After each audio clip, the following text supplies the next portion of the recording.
సహోదర సహోదరులారా, నేను మాట్లాడుకోవడానికి కొద్దిగా ఆలోచించండి. నేను చూడటం ఇప్పుడు జరుగుతుంది కానీ ఒక క్లాస్ 5 నిమిషాలు కానీ 10 నిమిషాలు కానీ వాక్యం ఒక కథ కదండి. అదే నా బాధ, నా కథ.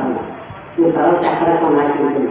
నేను కూర్చొని ఉన్నందుకు 10 నిమిషాలు కానీ 10 నిమిషాలు ఒక్క మాట నేను హృదయం ఉంచుతాను. అంతే నాకు కాదు. ఇప్పుడు దేవుడు యొక్క వాక్యం ఒక మాట చేస్తున్నమాట. 7వ అధ్యాయము 4:25.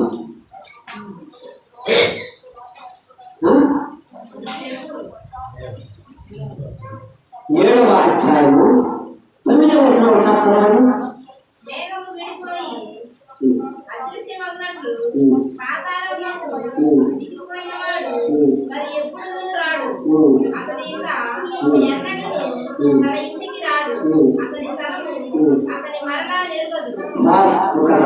ఈ ఎన్నికల మాట ఏంటంటే యోగు భక్తులు స్వస్థంగా వాక్యాన్ని రాస్తుంటే యోగు ప్రపంచంలో అంటే భూమి మీద ఉన్నటువంటి వాళ్ళందరూ కూడా ఇలాంటి వాడు ఒక మాట చెప్తున్నారు.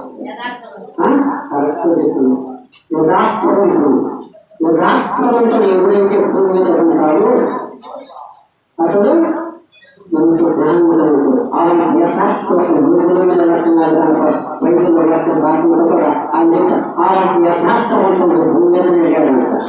అలాంటి యథార్థమైన హృదయం మనం కలిగిన గురుతో జీవించినట్లయితే నువ్వు ఏ పని చేసినా కానీ చూడడానికి వస్తాడు.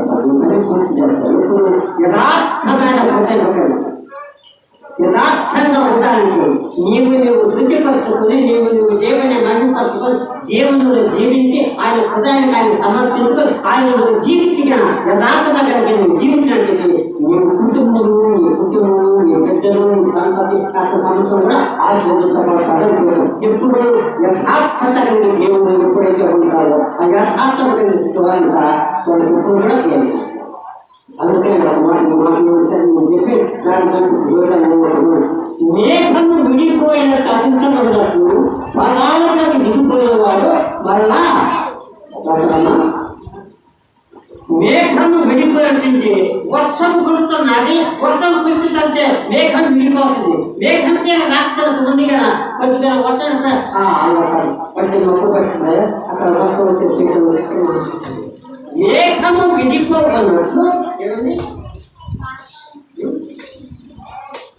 వారాలకు దిగిపోతుందంటే మన దేవుడు మనల్ని ఆకర్షించి మనల్ని పుట్టించి మనల్ని సృష్టించి మనల్ని చేసిన దేవుడు ఆత్మని ఇంటిని కాక ఆత్మ పాతాళానికి పోకుండా దేవుని ఎందు యథార్థత కలిగి దేవుని ఎందు నమ్మకం కలిగి దేవుని ఎందు విశ్వాసం కలిగి దేవుని ఎందు యథార్థత కలిగి జీవిస్తారు.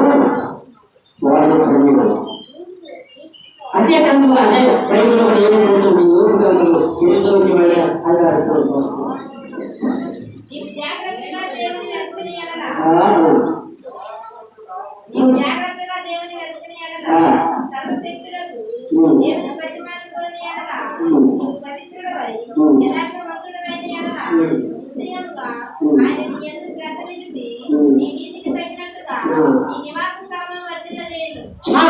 నీ నీతికి తగినట్టుగా నీ నివాస స్థలము వర్షన చేయాలంటే నువ్వు ముందు ఏం చేస్తే యథార్థత కలిగి దేవుడు జీవించాలా. ఏమంటున్నావు? నా యోగ సంగతి స్మృతి ఆలోచన చేసినావు. సాతాను ఎక్కడికి నువ్వు వస్తున్నావు? ఎవరనుకుంటున్నావు? నువ్వు సాతాను తెలుసు కదా ఎక్కడికి నువ్వు ఇక్కడికి వస్తున్నావు? అయ్యా నువ్వు మీరు వెళ్ళిపోతాను ఇక్కడే రాస్తుంది. నా యొక్క సహోదరుడు ఉన్నాడు. ఆయన యోగు అతను శ్రేష్టమైన బుద్ధి గలవాడు, యథార్థవంతుడు. అతను యథార్థత కలిగి అతను చాలా అవకాశం ఇంకే సమయంలో అందరూ మొదలు చేస్తున్నా అంటున్నారు. ఒకసారి మీరు ఆలోచండి. అది దేవుడి ఎవరు చెప్తున్నారు?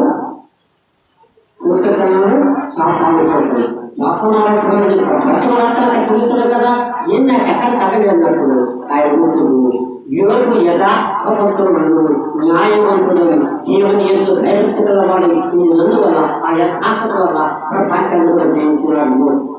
అలాంటి మహానుభావుడు ఏడు చెప్తున్నాను. అలాంటి యథార్థములు అందరూ కూలిపోయి అక్కడ సమస్తం కోల్పోయినా కానీ తన ఆస్తిని కూడా కోల్పోయినా తన కార్యక్రమాలు పడిపోయినా సమస్తం పని కానీ ఆయన నీతిని ఆయన యథార్థవంతం. అందుకని ఆయన జీవితంలో ఆయన మనము కూడా యథార్థత కలిగి ఎవరి విధిని నడిచిన హృదయం కలిగి పరిశుద్ధాత్మ శక్తిని పొందుకొని నువ్వు క్రీస్తులో జీవించుకుంటూ తగ్గించుకుంటూ యథార్థత కలిగి నడుస్తావు. నీ కుటుంబం కూడా ఆశీర్వాదాలు మీరు ఆత్మీయపడాలను కూడా జీవించబడాలను నేను ఒక వాళ్ళు చూడబడతారు.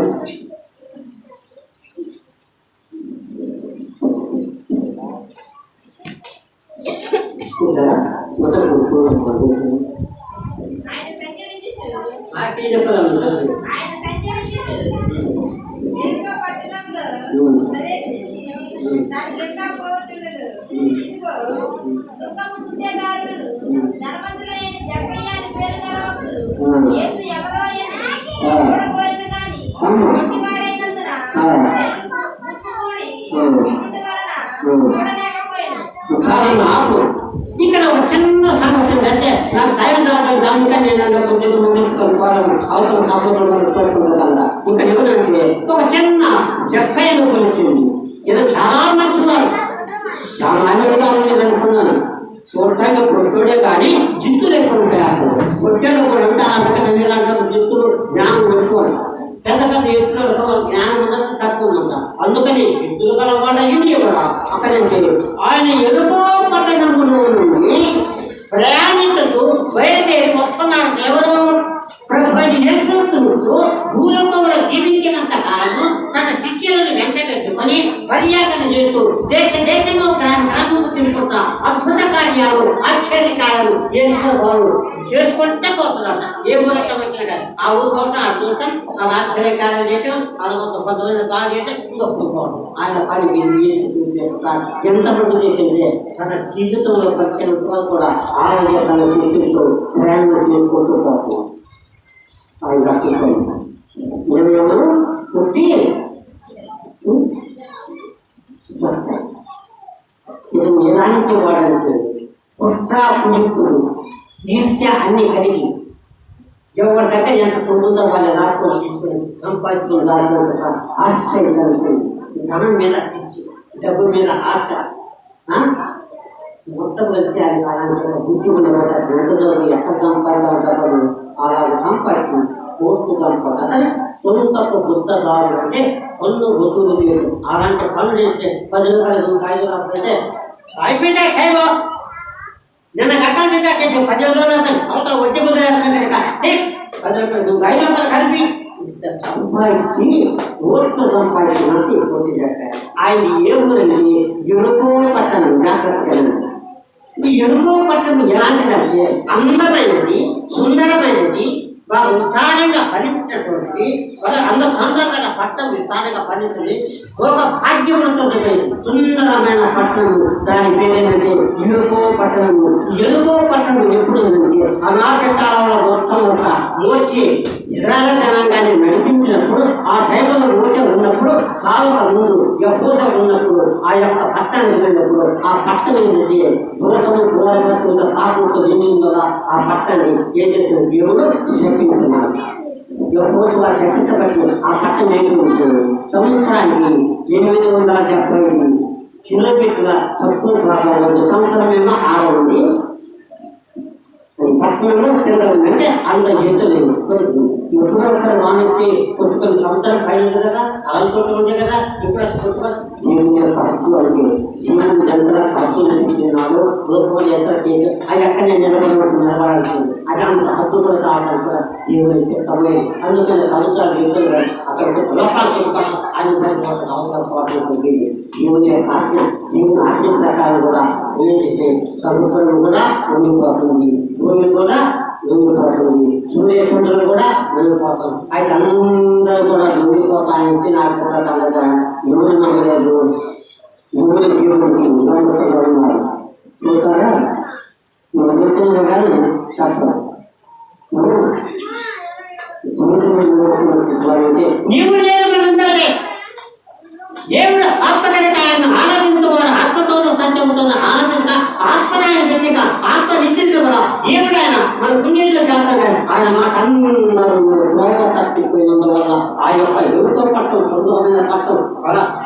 ధనంతో నింపుకునే పట్టు కూడా ఈమె చర్చించబడి కూడా అది చర్చించబడి కూడా ఆ చర్చించడం దేనికి ఎవరున్నది పుట్టి చెప్తాడు ఉండాలని పుట్టినప్పటికీ ఈయన గౌరవాక్యాలు సంపాదించడం కానీ ఏంటంటే ఒక మాటలు ఇంత అబ్బాయికి కావాల్సిన డబ్బు కదా నా తరాల 4 తరాలకైనా డబ్బు ఉంది నాకు ఇంకా ఇంటికి ఆలోచన ఏమిటంటే జనాంగమంటుందా ఏసు ఎవరో ఉండవని చెప్తున్నాడు. అది ఏ రాజ్య వాడు, అది ఏ రూపం కలిగినవాడు, అంత సొంతాలు కలిగినాడు, ఆర్థికుడు ఆయన చూడాలి. ఒక విశ్వాసం అనేది చెప్పలో కలిగిన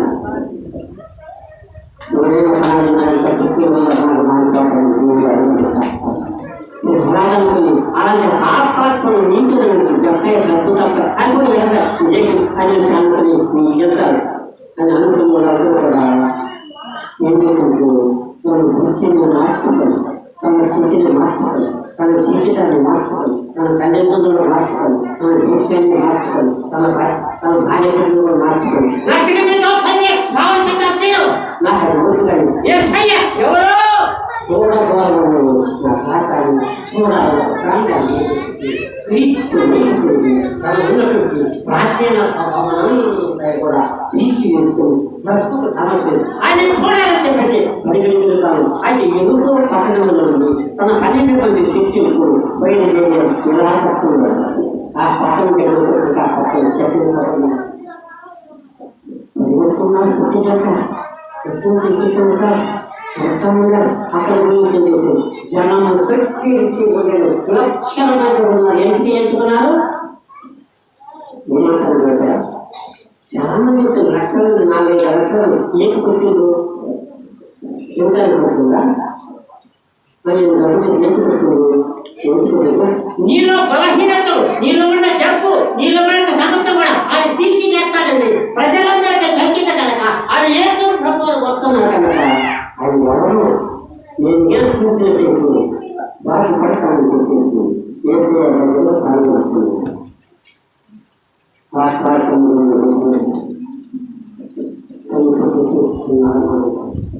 చేసే పాట, నువ్వు చేసే క్రియ, నువ్వు చేసే ఉద్దేశం, నువ్వు చేసే మనసు, నువ్వు చేసే అంతరాత్మ అదంతా తెలియదా? తెలుసు నాకు ఏం మాట్లాడుతున్నాను తెలుసు నాకు తెలియదా? తెలుసా? ఫోటోతో చేతను చెడు చేతను 20 అడుగుల పెద్దలు చేతు దేవుని యొక్క హోమాజములు పడుతున్నాయి. స్థితికాలాలు పెడుతూ ఉంటే వాటిల్లో ఉన్నటువంటి రూచిపరి కథ కూడా నాకు అనుభవం ఉంది కదా, నా సౌందర్యం ఉంది కదా, నాకు అందరుంటాడు కదా, నాకు ఆశ్చర్యకారం చేసిన వీళ్ళందరూ చూడాలని అర్థం చేసింది కదా. నేను పడుతుంది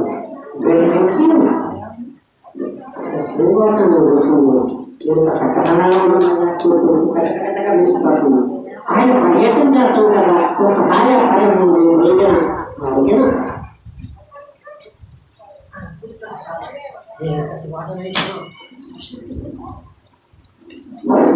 నేను ఎంత ఆ దూసుకొని శాతం తెచ్చుకొని నుండి నెట్టి వేయబడి కింద పాత్రలు సత్పోయింది. ఆ పాత్రలో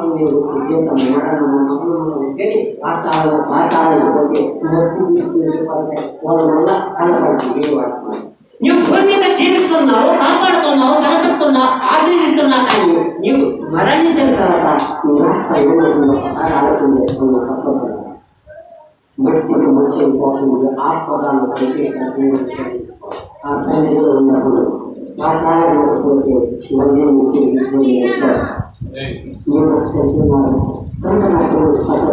ఆ పాఠాన్ని కలుసుకుంటాను.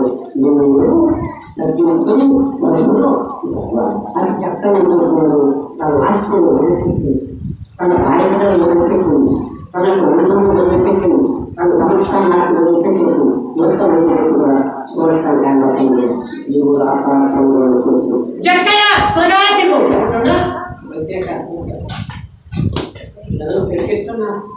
విశ్వ ప్రభువులు ఆత్మయారాధనలు కనిపెట్టేటట్టు ఆయన చూస్తుంది. ఆయన చాలా మంది ఉంది. నేను ఎక్కడోని ఆయన తెలుసు అని నేను ఆలోచిస్తుంటే నేను చూస్తున్నాను. దేవుని నిలబడి దేవుడు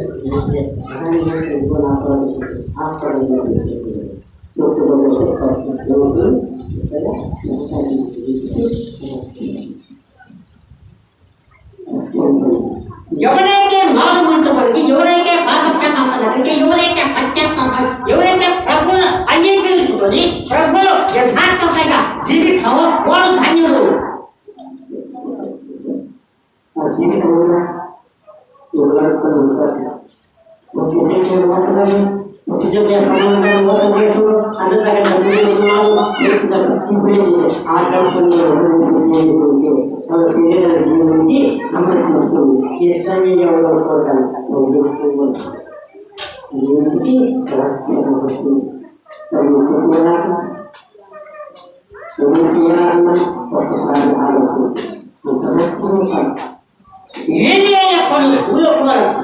ఆయన పెరిగి పెద్దవాడైన తర్వాత ఏసయ్యా నువ్వు నా దగ్గరనే ప్రార్థన చేసేస్తా, నువ్వు ఏదైనా ప్రార్థన నీ టైం అయిపోతున్నాగా నువ్వు నా దగ్గర రావాల్సి నీకు వెళ్ళి ఒకరిని ఇలాంటి వాడిని పట్టిస్తామని చెప్పేసి నేర్చుకుంటారు.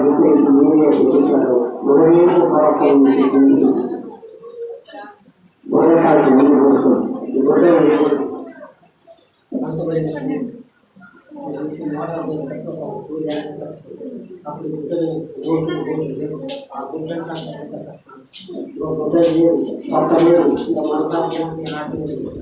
జీవితాలు జీవించడానికి మన ముందు అలాంటి జీవితాలు ఇంకేమైనా నాతో కావాలా, ఐటీ కావాలా, 90 సంవత్సరాలు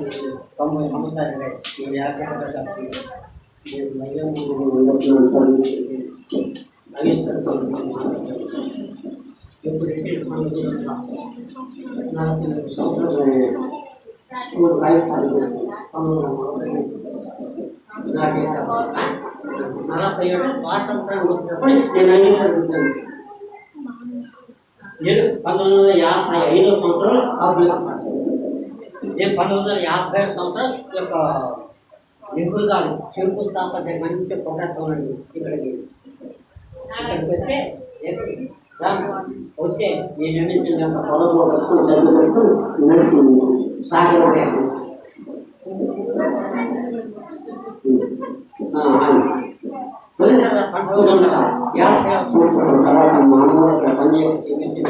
అక్కడ ఉద్యోగాలు సందర్శించి అప్పుడు లాంటి ముసలు ఏం చేసినట్టే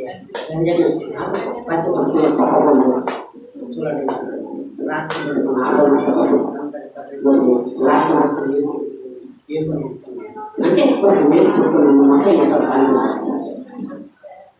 అప్పుడు సెలవులు అక్కడ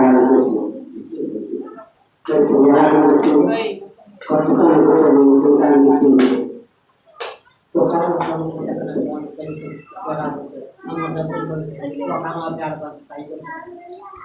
ఈత దొరుకుతుంది, ఎక్కడ పడతాము నడుచుకుంటాను. చాలా ఆ పుస్తకాలను పెట్టుకుని రేగాడి దొరుకుతుంది, జోడు దొరుకుతుంది. ఇలా అందరూ పిల్లలు కదా 5-6 జనం బాగుంది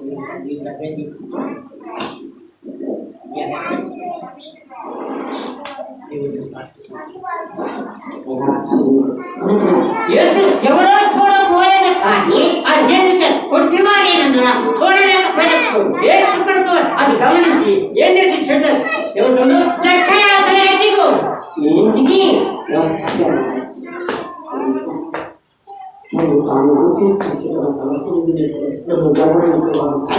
నీ చిరుకొని ఎత్తుపడతాను వదిలిపెట్టి ఆయన యొక్క ఆయన ఇక్కడ ధన్యులు భూలోకంలో ధన్యులు అరలోకంలో కూడా ధన్యులు. ఆ కనుక రక్తం పట్టాల్సి ఆ రాక్షసులు చూస్తాం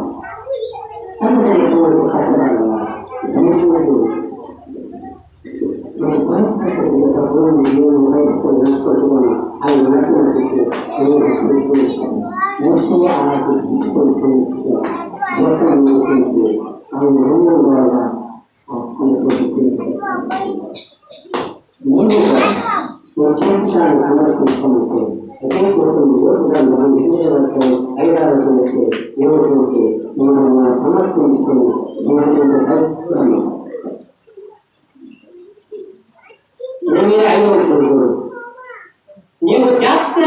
దేవుని వేదకని వల్ల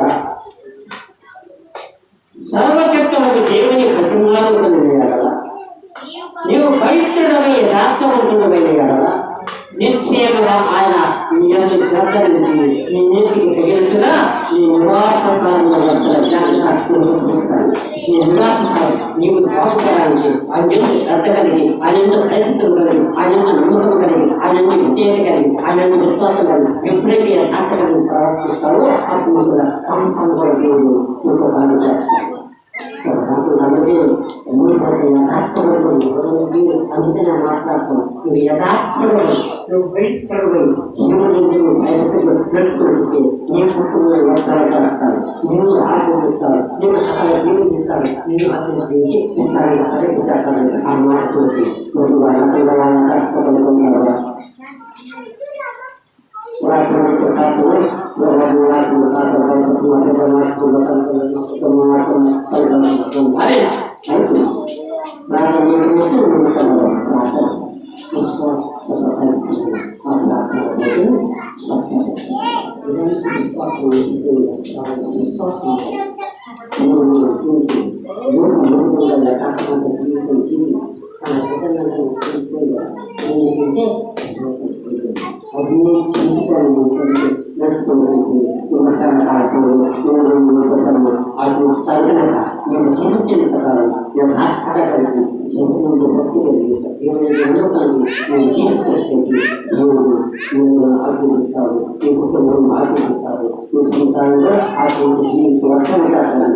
ప్రార్థన శక్తి కలుగుతుంది. ప్రార్థనగా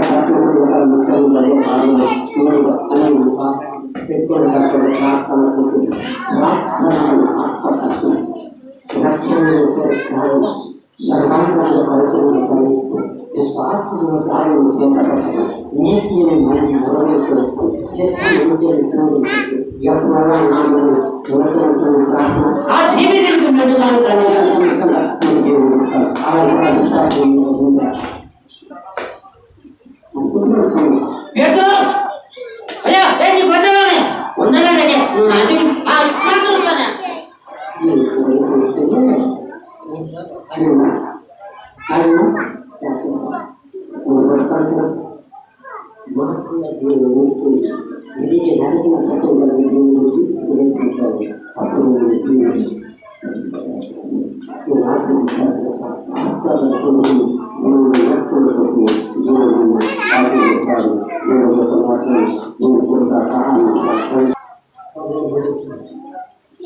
చేసుకున్నామండి.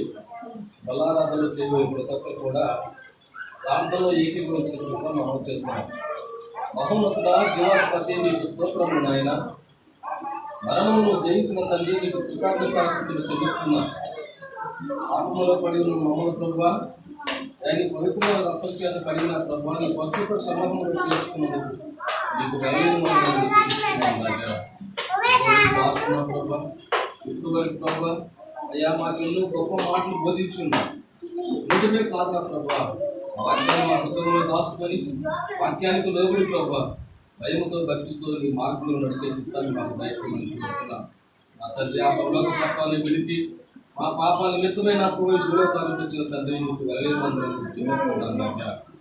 నా ప్రభా ఆ యుద్ధుల మధ్యలో ప్రభా ఏలను చేసుకుంటూ యుద్ధులు రాజు వంట కనుక్కుంటూ ఆ తండ్రి తిరుగుతూ మమ్మల్ని భూమి వేస్తున్నా ప్రభా ఎన్నో అవమానాలు మనం చేస్తారు గొంతు కాకుండా పెట్టిన ప్రభా వెళ్ళారు నా ప్రభా నా తండ్రి ఆ గొంతు పండుగ నా ప్రభా ఆ మూడు మేకుల మధ్యలో నా ప్రభా అయ్యా నీ చెరువుకు వేలాడదీశాను నా ప్రభా నా తండ్రి మాకు సరస్సును స్వరూపాన్ని ఇచ్చిన ప్రభా నీవు సరస్సును స్వరూపాన్ని కోల్పోయినావు ప్రభా అయ్యా తండ్రి మరణ పాత్రను నువ్వు పుచ్చుకున్నా ప్రభా రక్షణ పాత్రను మాకు ఇచ్చావు ప్రభా నీ కొరక నీరు ఉంచుకోక అయ్యా రక్తంతో కూడా పాపం నీరును కూడా కాచిన తండ్రి నీకు గణేరు మందిరాలు తెలుస్తున్నాను ప్రభా అయ్యా నిజానికి నా ప్రభా ఆ శిక్ష ప్రభావ మేము అనుభవించాల్సింది నా ప్రభా ఆ బాధ మేము పడాల్సింది నా ప్రభా అయ్యా మాకు బదులుగా ప్రభావ మీరు అనుభవించారు లోకంలో ప్రభావ తల్లిదండ్రులు ఉన్నారు అక్క చెల్లెలు ఉన్నారు అన్నతమ్ములు ఉన్నారు అయ్యా మా పక్కన దయ ప్రభావ ఎంత గొప్పగా నా ప్రభావ నా తండ్రి అయ్యా మాలో ఒకవేళ దోష పరిస్థితులు తీరించిన ప్రభావ ఈ మధ్యాహ్న కాలి సమయం ప్రభావం ఇప్పుడు మీ బిడ్డల ప్రభావ అయ్యా నీ పాత్రలో చేయమైపోతున్నారు నా తండ్రి తెలియక తప్పు చేస్తుంటే క్షమించండి అయ్యా నీ కోపాన్ని ప్రభు వారి మీద రక్షించకపోవడం నీకు వందనాలు. ఎందుకంటే నా ప్రభు నీకు దయగలిగిన వాడిని ప్రభు ప్రేమ స్వరూపులు నా ప్రభు అయ్యా నీ ప్రేమతో ప్రభు వారి హృదయాలు మార్చిన ప్రభు నీ మందిరం నడిపించుకున్నావు తండ్రి నీకు స్తోత్రాలు. ఇదిగో నా ప్రభు మీరు రొట్టెని సాక్షాత్తం ప్రభు మీరే దీవించి మాకు పంచిపెట్టమని మా రక్షకుడైన యేసుక్రీస్తు నామమున అడిగి వేడుకొనుచున్నాము తండ్రి. ఆమేన్.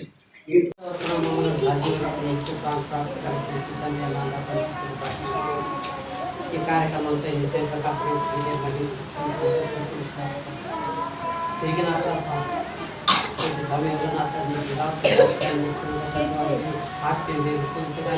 ప్రతి వారి హృదయాలను తెరవండి. నిర్గబోతున్న కష్టం వచ్చిన కాలంలో కూడా పరిస్థితిగా జీవించే పరిస్థితి ఈ శిలువ సాధన ఏ చూస్తుంటే ఇక్కడ నాలుగు వేసుకుంటున్నాము. ఆమేన్.